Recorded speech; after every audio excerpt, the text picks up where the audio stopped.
My manager offered me a promotion. It wasn't announced. It wasn't posted internally. He just pulled me aside and said, "You're ready for more responsibility." 2 weeks later, an email from internal audit hit my inbox. Not his, mine. "You are listed as the accountable officer for the upcoming regulatory review." I reread it 3 times. Accountable, officer. There was a paragraph at the bottom I couldn't stop staring at. Any misrepresentation may result in personal professional consequences. No mention of my manager. No clarification. Just my name. That was the moment I realized the promotion wasn't a reward. It was a position, and I had no idea what I'd just stepped into. The email came in at 9:14 a.m. No subject line that screamed emergency. No red flags in all caps.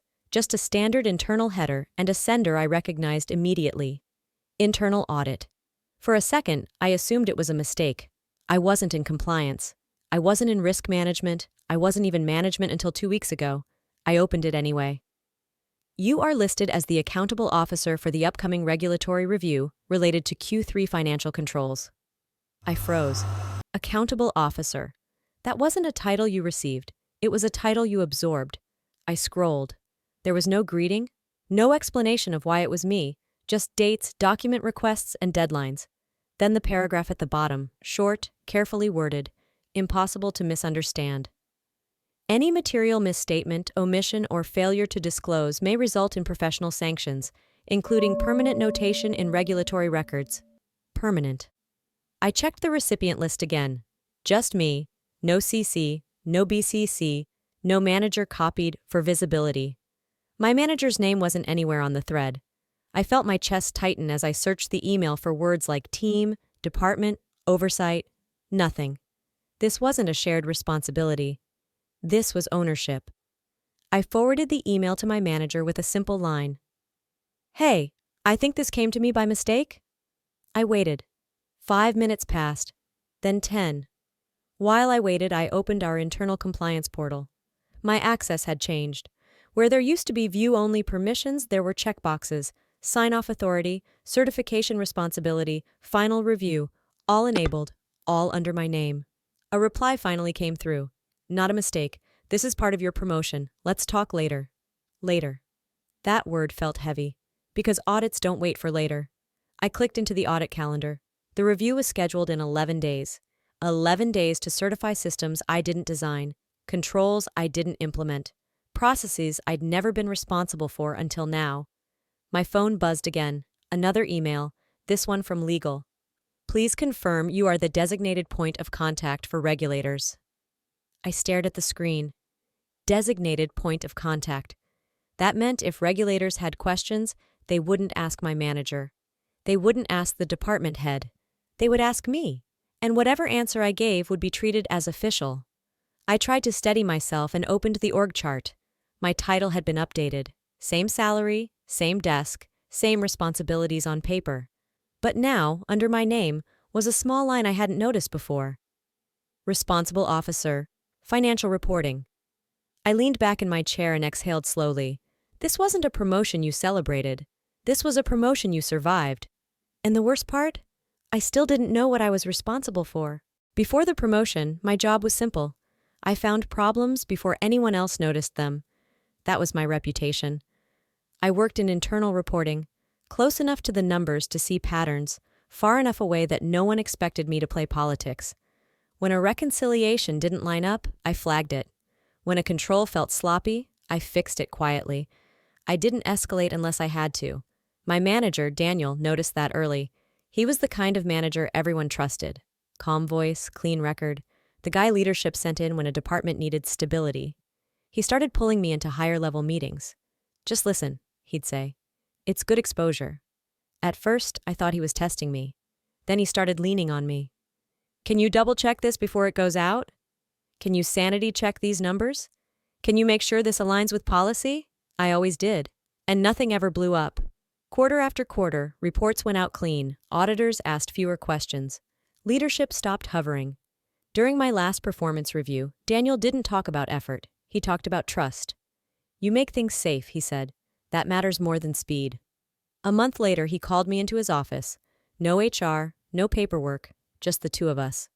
I want to move you up, he said. Not later, now. I asked about the title. Senior role, he said. More visibility. I asked about compensation. We'll align it in the next cycle, he said. This gets you in position.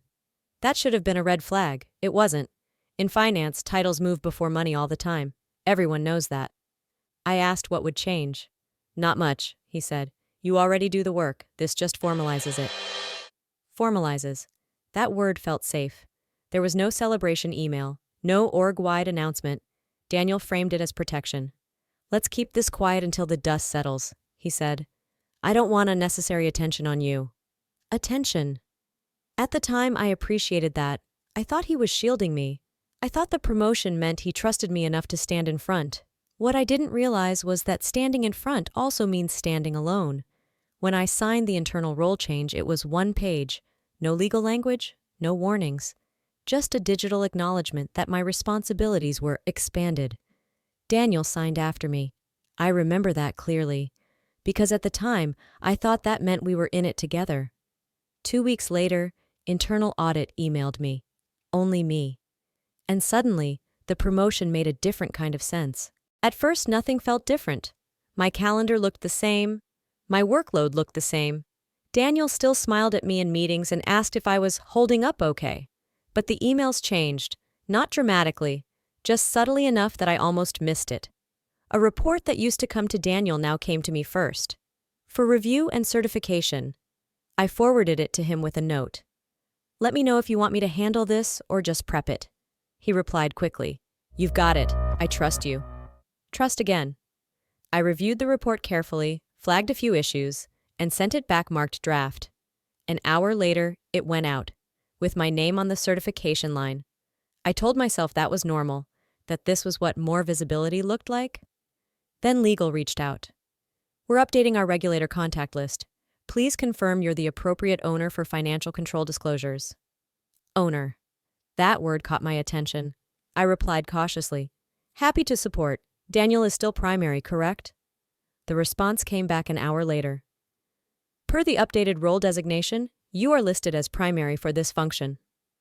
I stared at the screen longer than I should have. Listed where? I checked the internal system again. My title hadn't changed, but my responsibility tags had. Final reviewer, certifying officer, regulatory liaison. Daniel's name was still there. Just one layer back.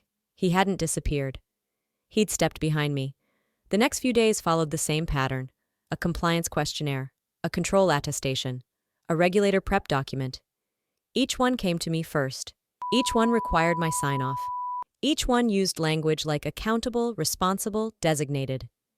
Daniel stayed involved, technically. He'd leave comments, suggest phrasing, occasionally say, looks good from my end. But he never signed, never certified, never owned the final version. I finally asked him directly, can you walk me through why all of this is under my name now? He didn't hesitate.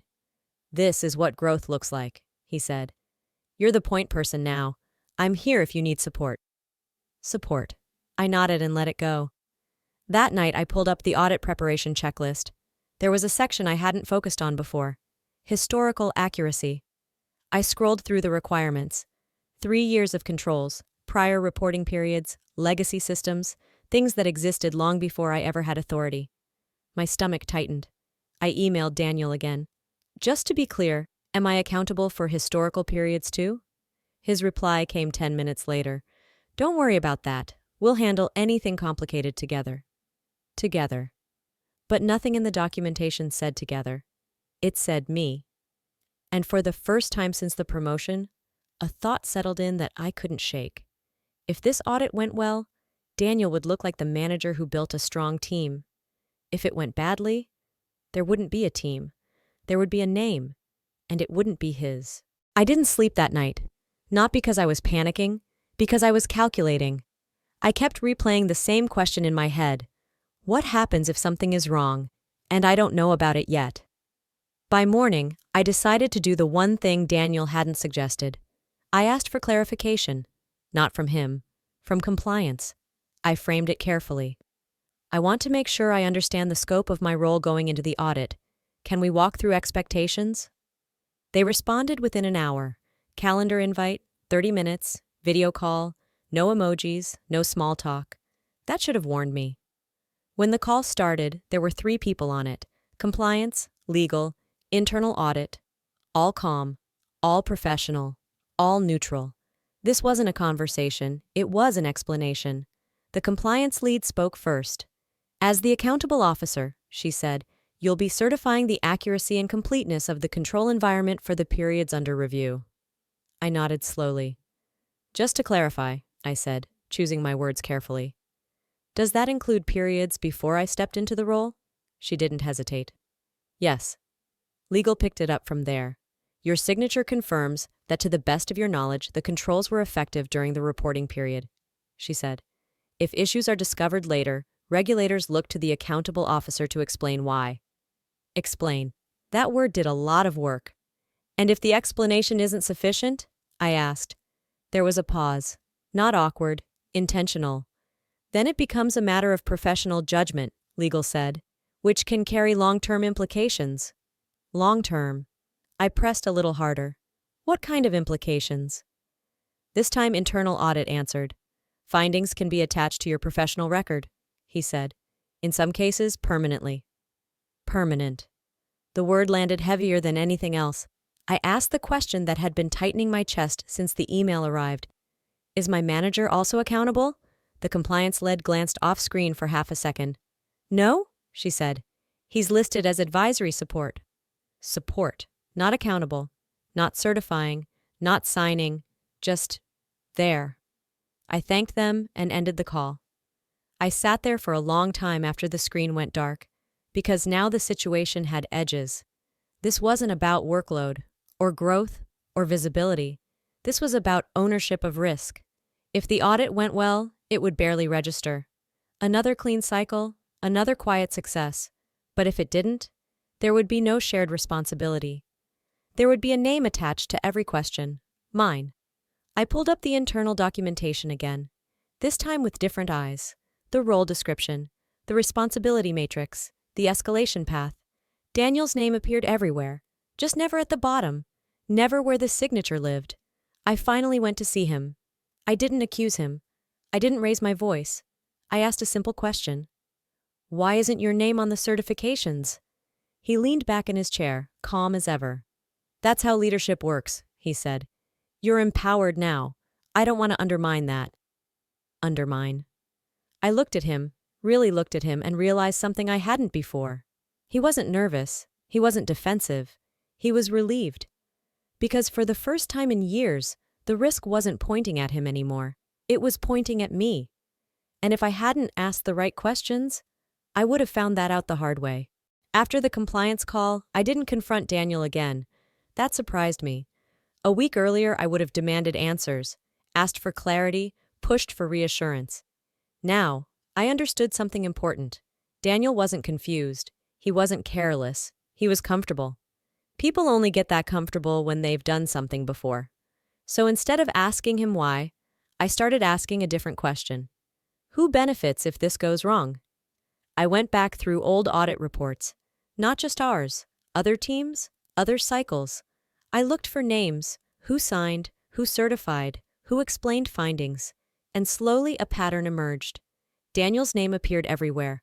Project kickoffs, process redesigns, stabilization initiatives. But when issues surfaced, when regulators asked hard questions, his name faded out. Different accountable officers, different titles, different people, always below him, always promoted shortly before things went sideways. I pulled HR records next. Promotion dates, role changes, transfers. I wasn't supposed to have access to everything, but I had enough to notice timing. One analyst promoted into a lead role 3 months before a reporting failure. Another moved into a senior owner position weeks before a control breach. Both left the company quietly, no press, no noise, just exits. Daniel stayed. I stopped reading like an employee and started reading like an investigator. I pulled meeting notes from years back. Decks Daniel had presented to leadership.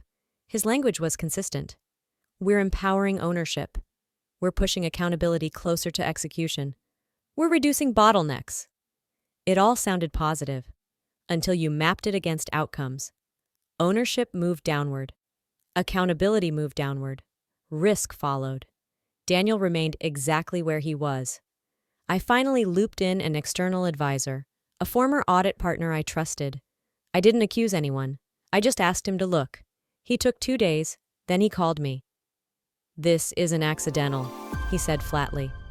"It's sophisticated, but it's consistent." "What happens to the person he promotes?" I asked. "They absorb historical exposure," he said. "And if something surfaces, they're the one regulators focus on." "And Daniel?" "Daniel looks like a manager who delegated appropriately." Delegated. That word made my jaw tighten. I thanked him and hung up. That night, I sat with a decision that didn't feel like a decision at all. I could push back, refuse responsibility, escalate early, and become the problem. Or I could let the process continue. But on my terms. I started doing something subtle. I asked for clarity, not verbally, in writing. Emails like, "For audit alignment, can you confirm final approval rests with you?" Or, "Before certifying this, I want to ensure this reflects your direction." Daniel responded quickly, always agreeable, always confident. "Yes, that's fine. Proceed. I support this approach." Every response attached his name to a decision. I wasn't pushing responsibility back. I was recording it. Then I widened the circle, copied legal for alignment, included compliance for visibility, looped audit to avoid confusion. Daniel didn't object. Why would he? From his perspective, this looked like leadership. From mine, it was insurance. Then the real test came.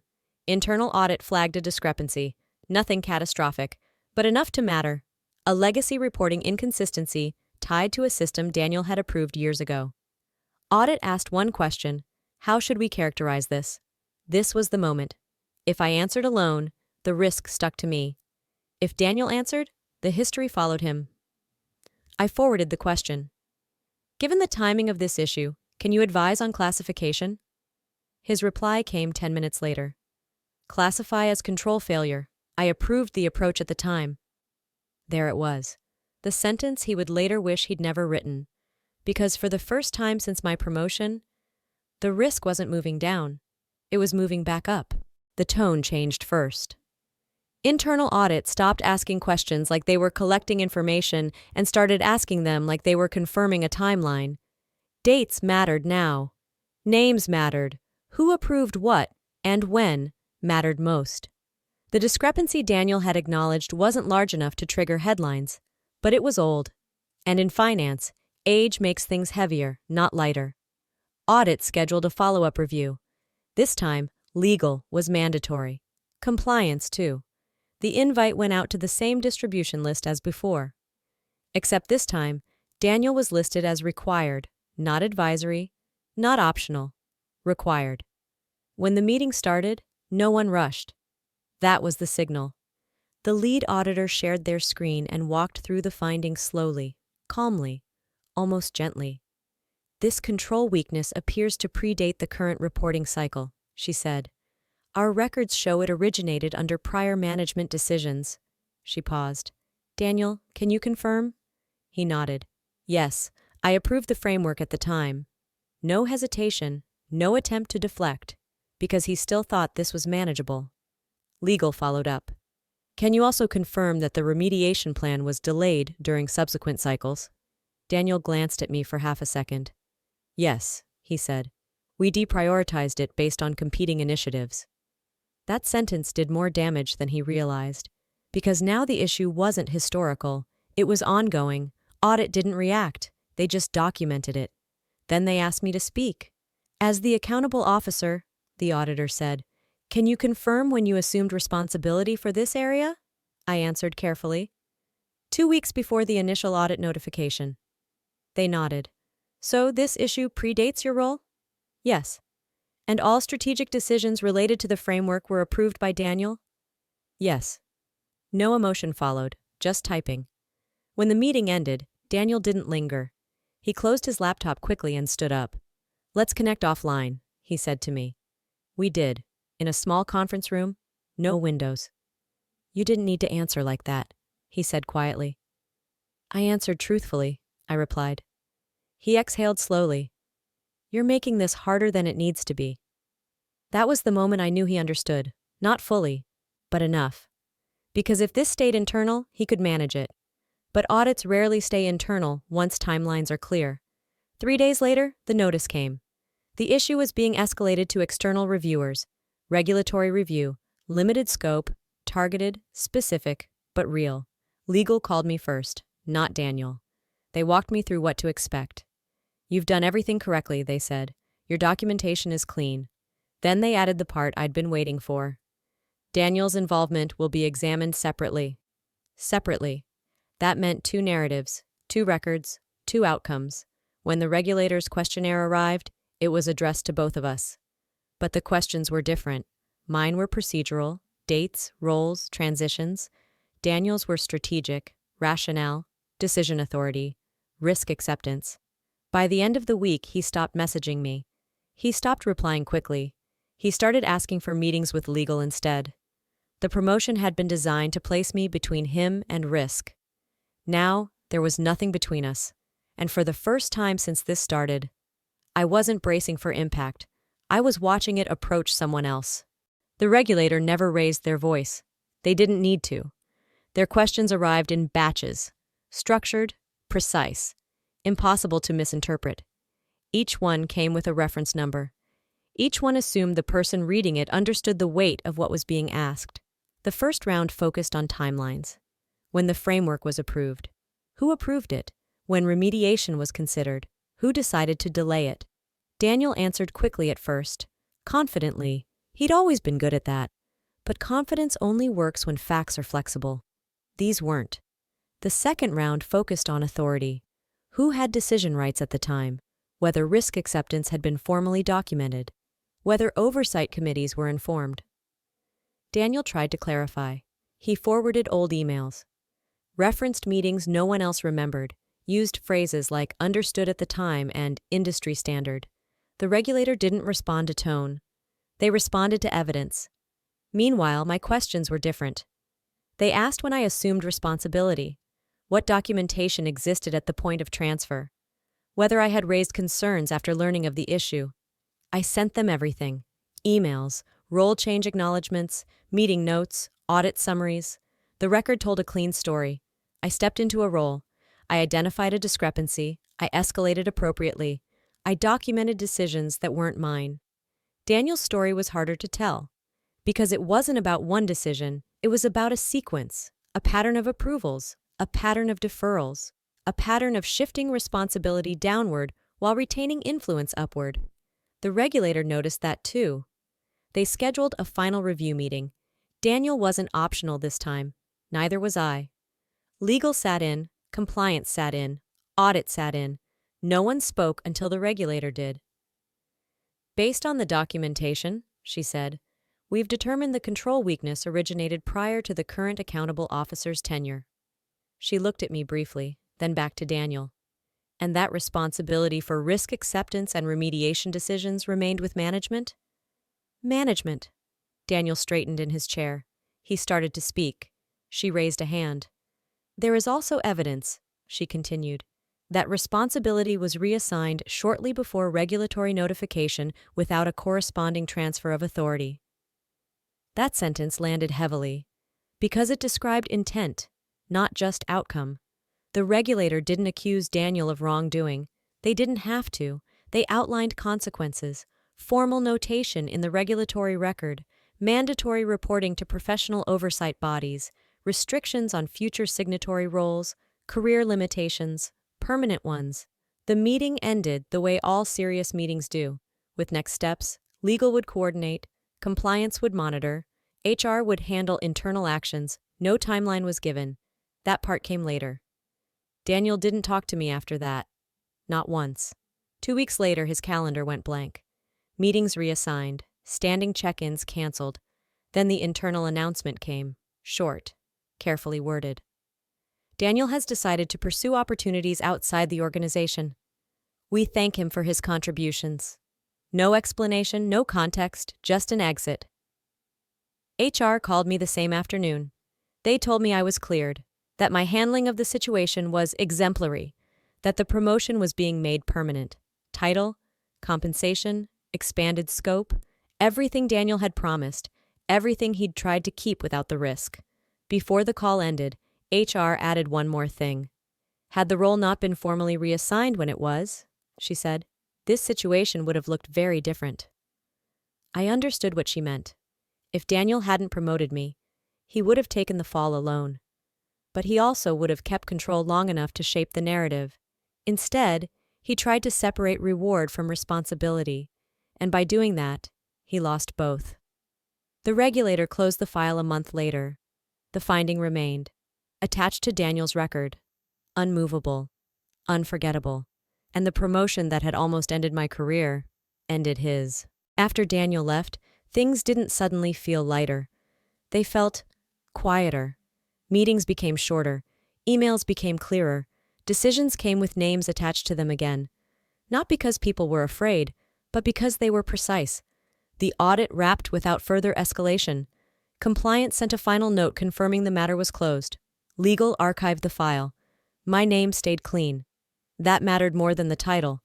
The promotion became official a month later. Same role, clear authority. Compensation aligned the way it should have been from the start. People congratulated me. I smiled and thanked them. But I didn't tell them how close I'd come to losing everything. Because in this industry, reputation isn't something you rebuild. It's something you either protect or don't. A few weeks later, I ran into someone who'd worked with Daniel before. They asked if I'd heard from him. I hadn't. The person hesitated, then said quietly, he always knew how to stay just far enough away. I didn't respond, because distance is only protection if the record agrees with you. That's the part I keep thinking about. If Daniel hadn't promoted me, hadn't tried to move risk downward while keeping the upside, he might have lost the project, but kept his career. Instead, he gave me visibility, documentation, and authority. He handed me the shield he'd been using for years, and when the audit came, it worked exactly the way it was supposed to. I still read every email twice now, every role description, every certification line, not because I'm afraid, because I understand something I didn't before. Promotions aren't always rewards. Sometimes they're positions. And the difference between the two is whether the risk comes with the credit.